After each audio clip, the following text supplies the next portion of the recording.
Ang walang kapantay na martial god, unang yugto. Kabanata 1656, ang layunin ng espada ni Emperor Wu Tianjian. Hindi talaga ako karapat-dapat ng labis na papuri, guro.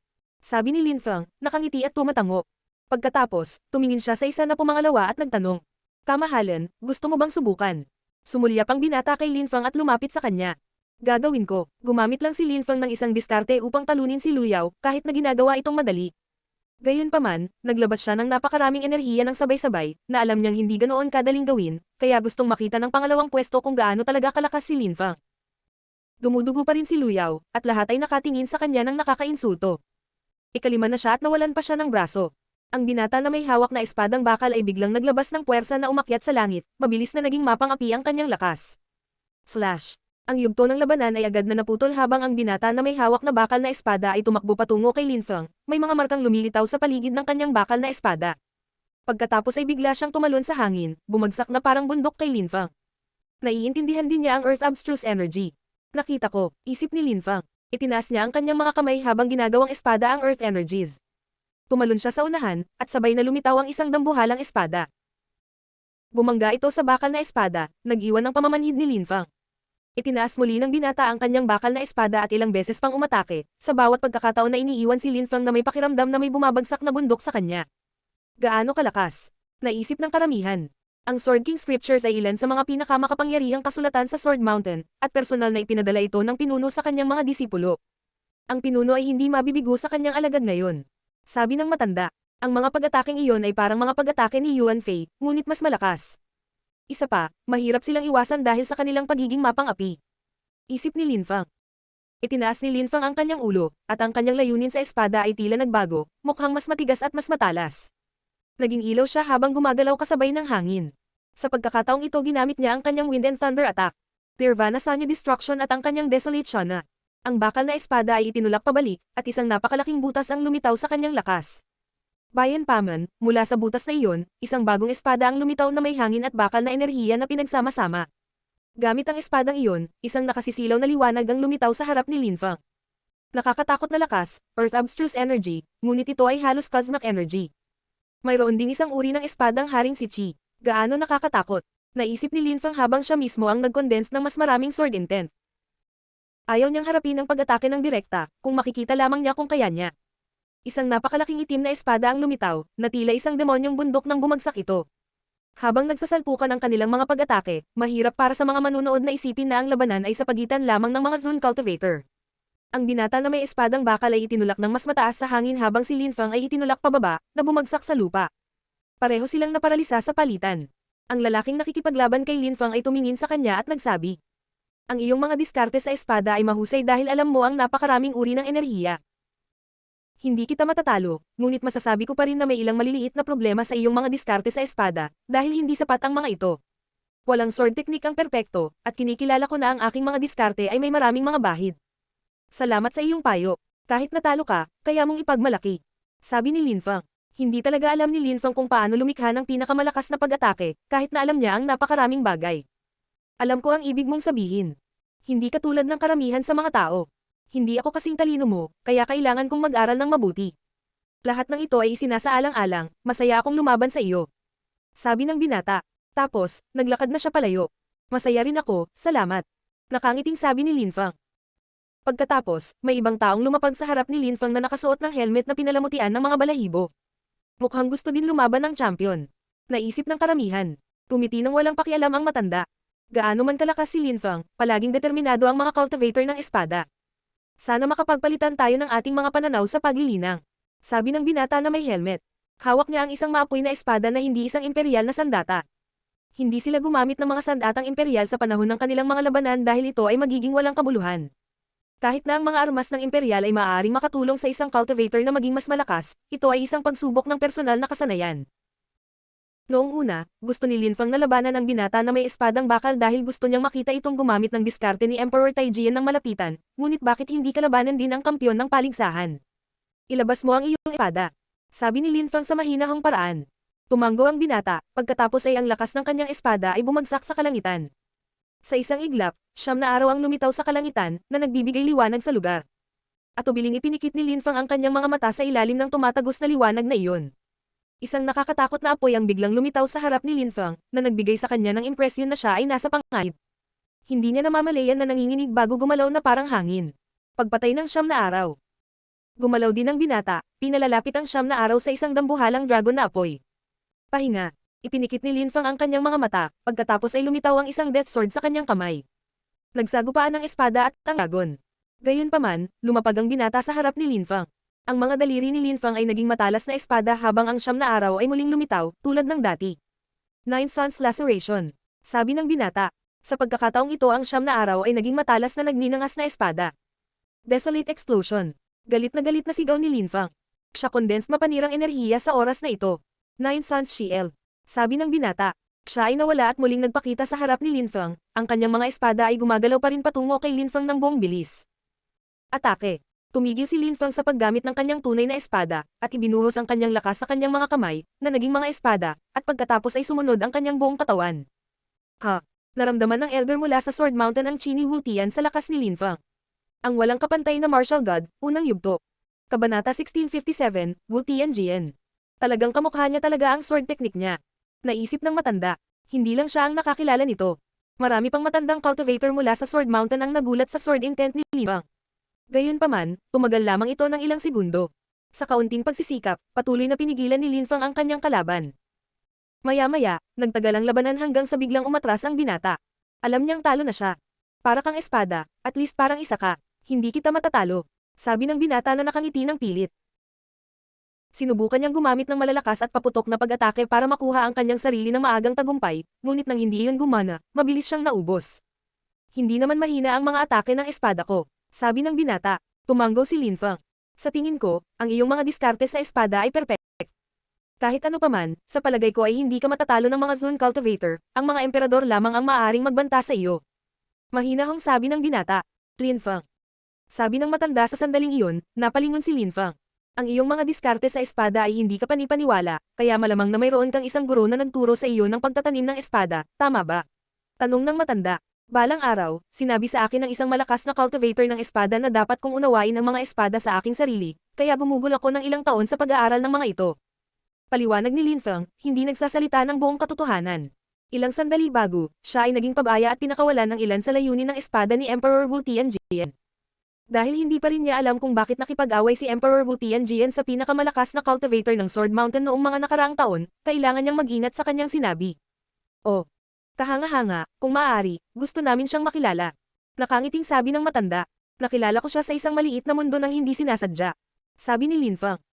Maraming maliliit na mundo sa kontinente ng 9 na ulap, kaya hindi malaman ng matanda kung aling maliit na mundo ang tinutukoy ni Lin Feng. Tumanggo ang matanda at tumingin sa lahat ng mga disipulo. Ang mga diskarte ng espada ni Lin Feng ay hindi ka panipaniwala, kaya kung gusto mong matuto ng isang bagay mula sa kanya, magmadali at huminin siya ngayon.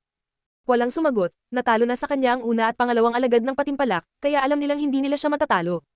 Aalis na ako, sabi ni Lin Feng, pagkatapos niyang makitang walang gustong lumaban sa kanya.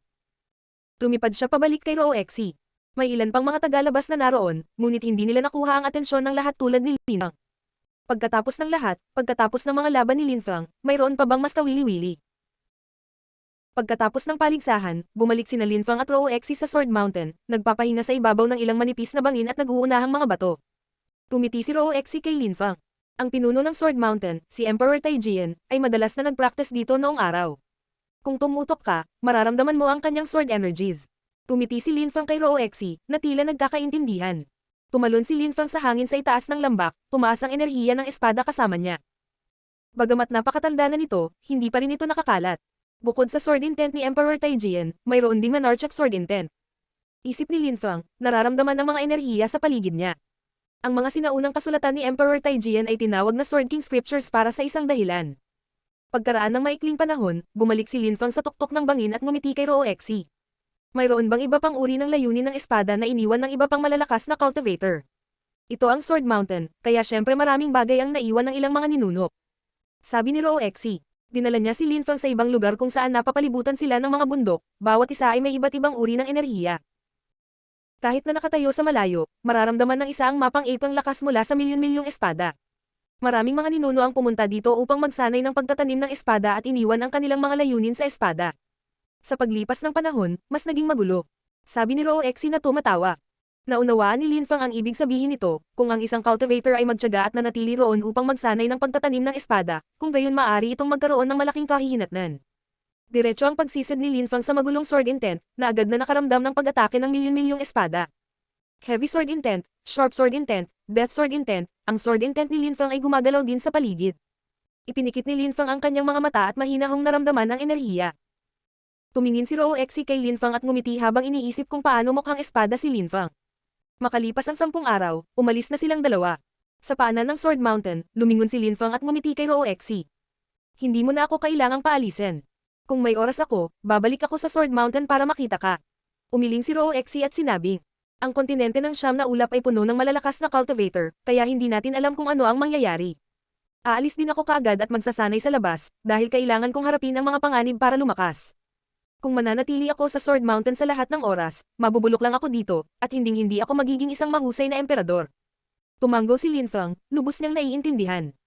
Kailan tayo magkikita ulit? Tanong ni Lin Fang. Maliban lang kung magkabangga tayo, magkikita ulit tayo kapag sumikat si Tiantai. Nakangiting sabi ni Roo Exi. Tumanggo si Lin Fang at umalis, mukhang kumpiyansa at kalmado habang ginagawa niya iyon. Kahit na bumangon si Tiantai sa dakilang mundo, paano natin ito mapoprotektahan kung hindi tayo sapat? Bulong ni Roo Exi nang umalis si Lin Fang. Ang mga alagad ni Tiantai ay hindi duwag o mahina. Bawat isa sa atin ay may kanya-kanyang paraan ng paggawa ng mga bagay-bagay.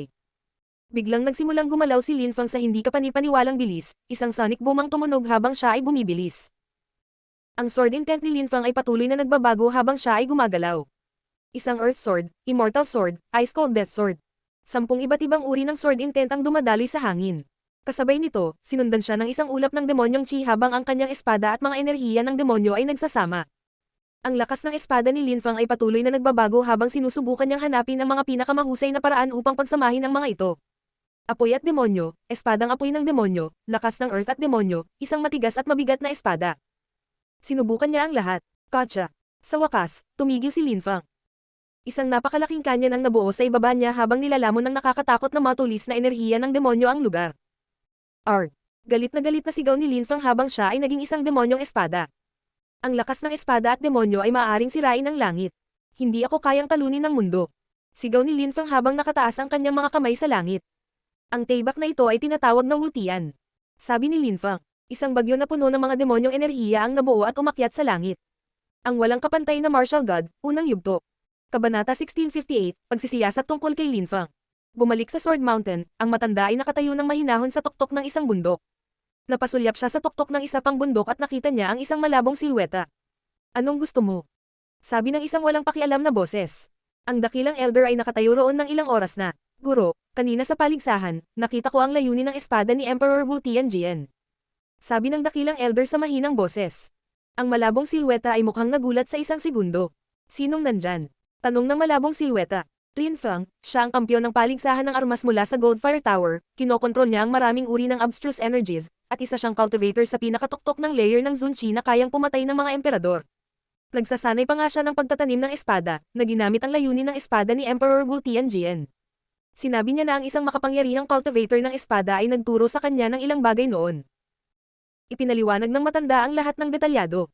Magpadala ng ilang tao sa Goldfire City. Kung wala kang mahanap tungkol sa kanya doon, ipagpatuloy ang pag-iimbestiga. Sabi ng malabong silweta. Yumuko ang dakilang elder at sinabing, ako na ang bahala. Tapos umalis na siya. Ang pinuno ng Sword Mountain ay isang dakilang emperador, at kahit na ang dakilang elder ay isa ng mataas na antas na emperador, ang pagkakaiba sa pagitan ng mataas na antas na mga emperador at mga dakilang emperador ay napakalaki. Hindi alam ni Lin Fang kung ano ang gustong malaman ng Sword Mountain tungkol sa kanya. Hindi pa rin alam ni Lin Fang kung bakit nag-away noon sina Emperor Wu Tianjian at Emperor Taijian. Sa sandaling iyon, naglalakad si Lin Fang sa isang field kasama ang dalawang hindi kapani-paniwalang magagandang babae sa tabi niya. Meng Qing at Qiu Yuzin. Maaari lamang silang lumitaw sa panaginip ni Lin Fang. Sa pagkakataong ito, pareho silang cultivator sa pinakatuktok ng layer ng Zunchi. Sa loob ng palasyo ng Jade Emperor, magiging mahirap na makapasok sa Huangqi layer, kaya nakaramdam si Lin Fang ng guilty at lungkot para sa kanila. Hindi niya maaaring hayaan silang maglakbay ng mag-isa dahil mag-aalala siya. Lin Fang. Sabi ni Qiu Yuzin, nakasimangot. Anong mali? Tanong ni Lin Fang. Pakiramdam ko, nabubuhay na naman yung kabilang side ko, mas tumitindi. Natatakot ako na hindi ko kayanin ang pressure. Sabi ni Qiu Yuzin sa mahinang boses, natatakot. Ibang personalidad niya. Napabuntong hininga si Lin Fang.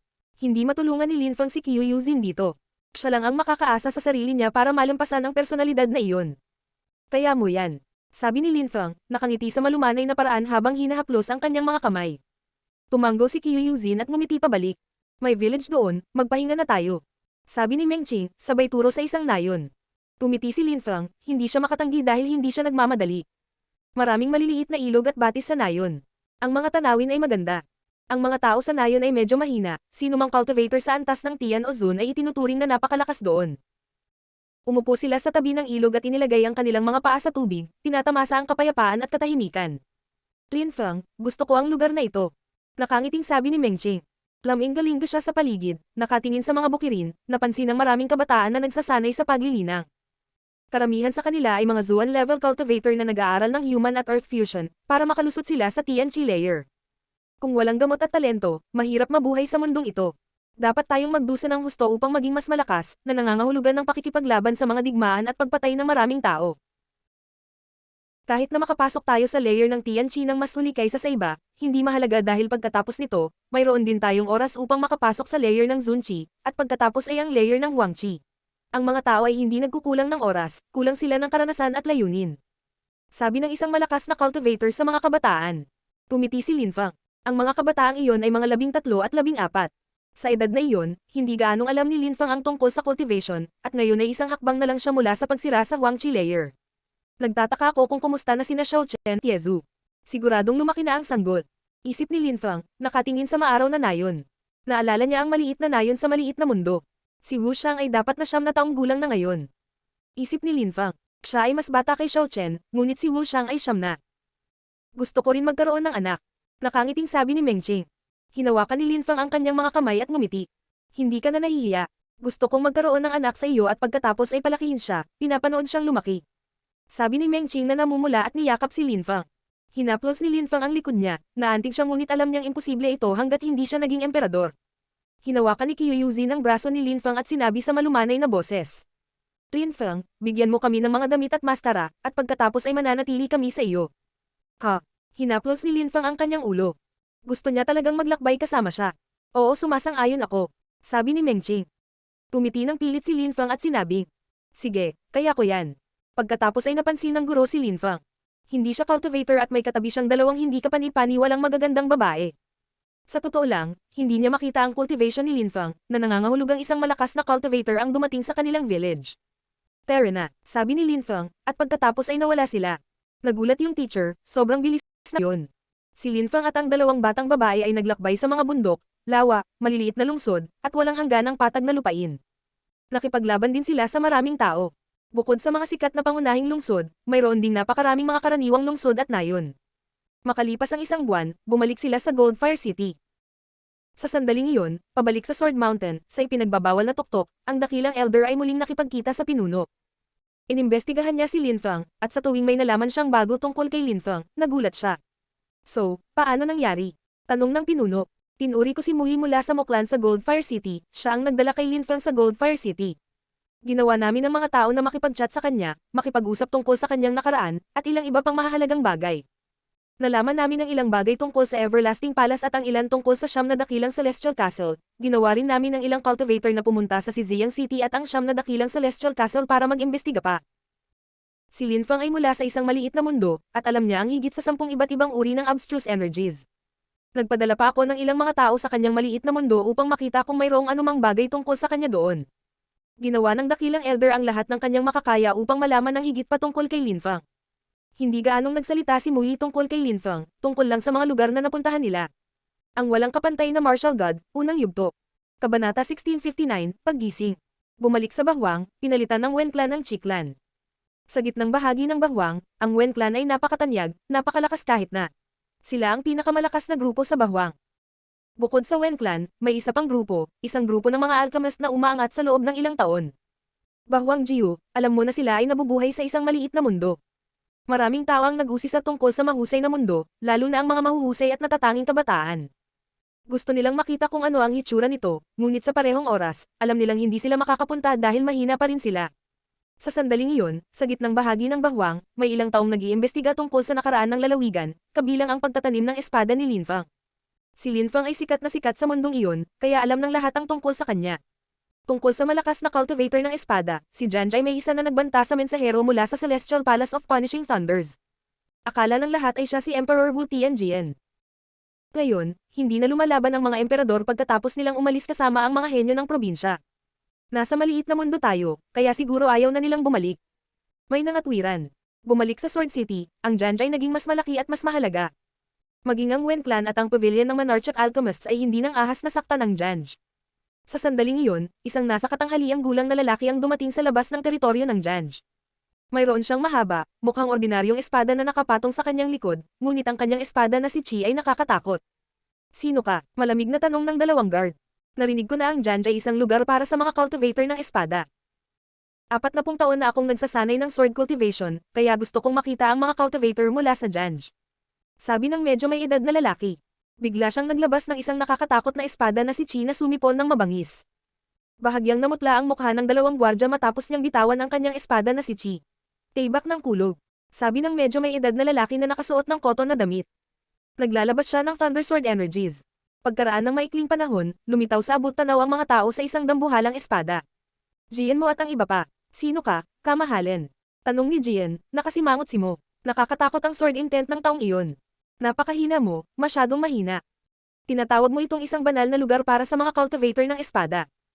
Sabi ng nasa katanghaliang gulang na lalaki, ang kanyang kulog na espada na si Chi ay gumagalaw pabalik sa kanya. Ang mga sword cultivator ni Janj ay biglang naglabas ng sword energies, ngunit ang nasa katanghaliang gulang na lalaki ay bumangon sa hangin, ang kanyang dumadagandong na Chi ay umaatake sa lahat ng nasa ilalim niya. Bagamat damanak ang dugo, walang namatay. Tinatawag mo ang iyong sarili na mga cultivator ng espada. Panunuyan ng nasa katanghaliang gulang na lalaki habang pinakawalan pa ang espadang Chi. Ang taong iyon ay isang sword emperor, na sa bahwang ay higit sa nakakagulat, kakaunti ang mga tao sa maliit na mundong iyon ang makakaharap sa kanya. Kailangan ko lang sirain ang Janj kung ganoon.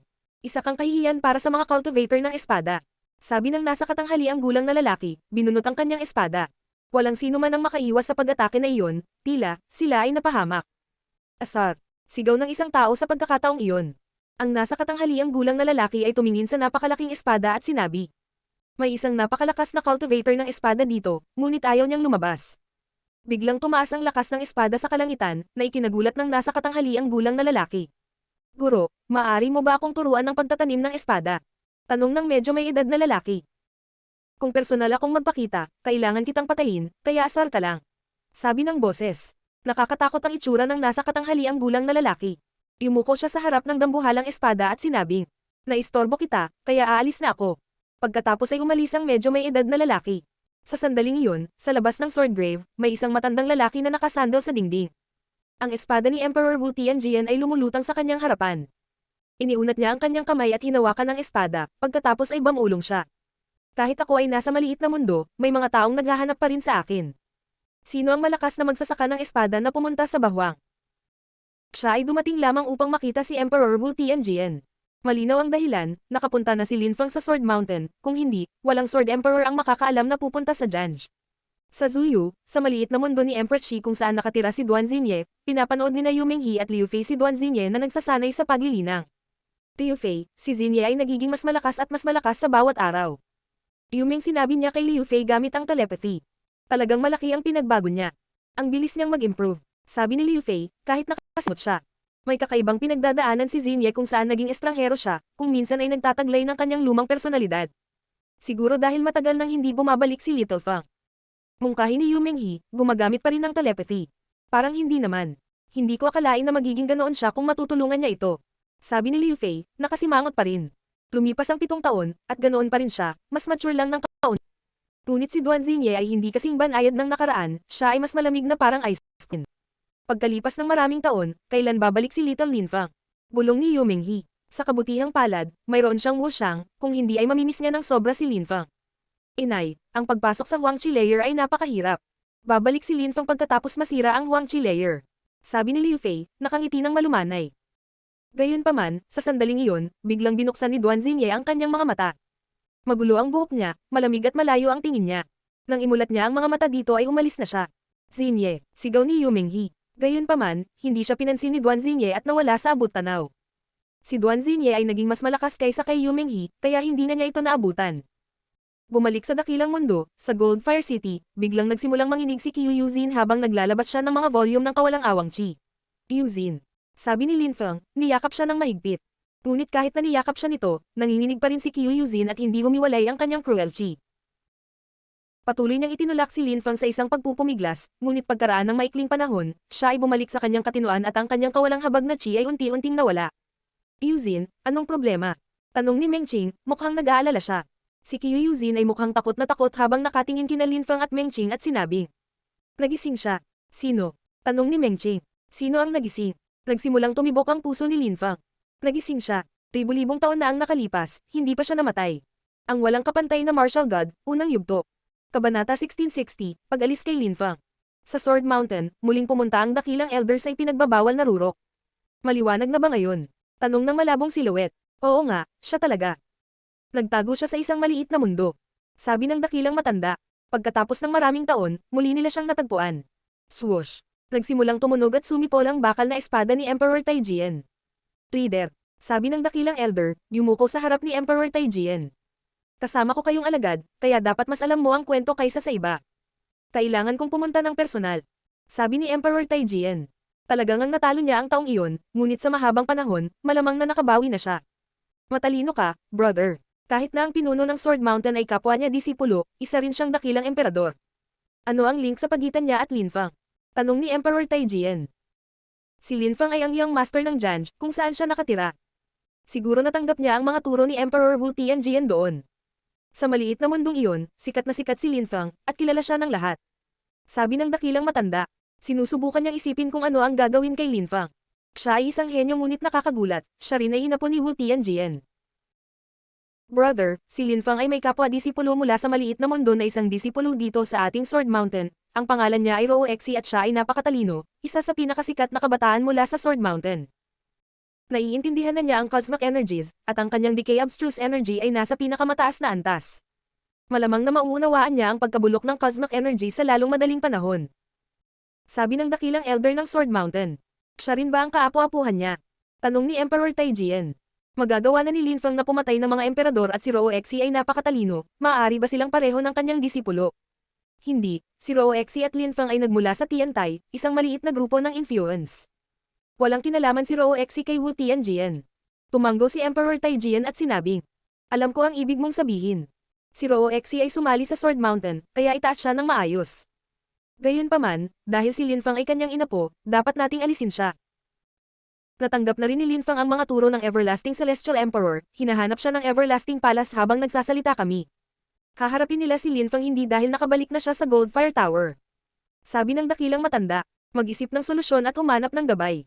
Sabi ni Emperor Taijian. Tumanggo ang dakilang matanda at yumuko. Naiintindihan niya, pero natigilan siya, hindi niya akalain na ganoon kabilis ang paglaki ng mga pangyayari. Noong una, gusto niyang mas malapit si Lin Feng sa mga tao ng Sword Mountain, ngunit hindi niya akalain na magiging inapo siya ni Emperor Wu Tianjian. Hindi alam ni Lin Feng ang lahat ng mga bagay na iyon. Matagal na niyang pinoprotektahan si Qiu Yuzin habang lumalaki ang kanyang kawalang habag na si Qi. Ginamit ni Lin Feng ang kanyang Dream of Life Ancient Scriptures para tulungan siya, at sa panaginip, ligtas niyang hinarap ang kanyang mga problema sa kawalang habag. Sinubukan din ni Lin Feng ang maraming iba't ibang bagay upang matulungan siya. Unti-unting inaalam kung ano ang gumana. Kung ang kanyang pangarap na paglilinang ay naging mas mahusay, kung gayon ay mapapagaling niya si Qiu Yuzin. Sa sandaling iyon, pabalik sa Goldfire City, si Lin Feng ay nakaupo sa isang upuan, nagbabalat sa araw. Pumikit siya at ninanamnam ang araw. Gayunpaman, may bumabagabag sa kanya. 1,000 taong gulang na nilalang ang nagising at ang kawalang habag ni Qiu Yuzin na si Qi ay lalong lumalala. Isang magandang babae ang lumapit kay Lin Feng mula sa likuran at hinaplos ang kanyang dibdib. Inilapat niya ang pisngi niya sa pisngi niya. Binuksan ni Lin Feng ang kanyang mga mata at ngumiti sa malumanay na paraan. Huwag mo na masyadong isipin. Magkakaroon ng solusyon, lalo na kapag lumakas ka. Kapag naunawaan mo ang pangarap na cosmic energy, magagamit mo ang kapangyarihan ng dream creation para tulungan siyang ganap na maalis ang kanyang kawalang awa. Sabi ni Meng Qing, na nagmamasahe kay Lin Feng. Talaga. Bulong ni Lin Feng. Ipinatong niya ang kanyang mga kamay sa mukha ni Meng Qing at marahan siyang hinalikan. Paprotektahan ko kayong lahat. Nagtitiwala ako sa'yo. Nakangiting sabi ni Meng Qing. Dapat tayong pumunta sa Goldfire Tower. Sabi ni Lin Feng. Tumayo siya at nagsimulang maglakad. Pupunta siya sa vast celestial ancient city kasama ang ilan sa malalakas na cultivator mula sa Goldfire Tower sa lalong madaling panahon, at sana ay makalusot siya sa Huangqi layer sa lalong madaling panahon. Tatawagan ko si Yuzin. Sabi ni Mengqing, naglalakad patungo sa isang silid. Pagkaraan ng maikling panahon, lumabas sina Mengqing at Qiu Yuzin, parehong nakasuot ng panlalaking damit at may maskara. Haha, hindi napigilan ni Linfang ang pagtawa. Inilabas ni Mengqing ang kanyang dila at tumawa. Anong tinatawa-tawa mo? Napakaganda mo, sabi ni Linfang na tumatawa. Pero kahit ganyan, masasabi kong babae ka sa mga magagandang mata. Hindi mahalaga, kung ang mga tao ay hindi tumingin sa amin sa mga mata, pagkatapos ay magiging maayos kami. Sabi ni Mengqing. Magsuot ka ng sombrerong kawayan, at huwag pansinin ang mga tao. Sabi ni Linfang, tumatawa pa rin. Tumango sina Mengqing at Qiu Yuzin, at pagkatapos ay umalis na sila. Ang Goldfire Tower ay isang espesyal na lugar para kay Linfang, kaya niyang dalhin ang mga tao doon nang hindi na kailangang mag-alala tungkol sa kanilang kaligtasan. Naglalakad si Linfang patungo sa kanyang silid nang tawagin siya ng isang magandang babae Linfang. Nang makita niya siya, ngumiti siya. Linzu. Linfang, natapos na ang paligsahan kanina sa Sword Mountain, kaya bakit hindi ka bumalik kanina? May nangyari ba sa inyo sa pagbabalik? Tanong ni Mo Linzu, na sinulyapan ng 2 taong kasama ni Linfang. Walang nangyari, naglalakbay lang ako. Sagot ni Linfang sa malumanay na paraan.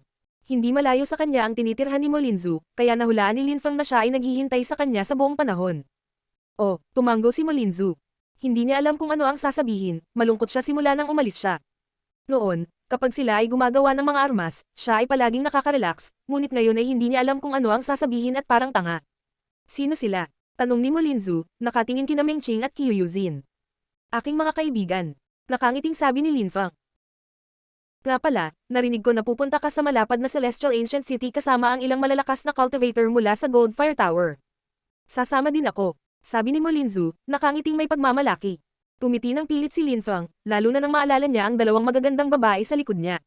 Linzu, mayroon kang 9 na ulo na Imperial Snakefire, ito ang perpektong oras para sa iyo na patatagin ang iyong paglilinang. Dapat kang manatili dito at magsanay ng mga diskarte sa pagforging ng armas. Mungkahi ni Linfang. Tama si Linfang. Napakalayo ng vast Celestial Ancient City, at magiging malawak ang biyahe. Dapat dito ka na lang manatili. Sabi ng professor na nakasuot ng golden-purple na damit.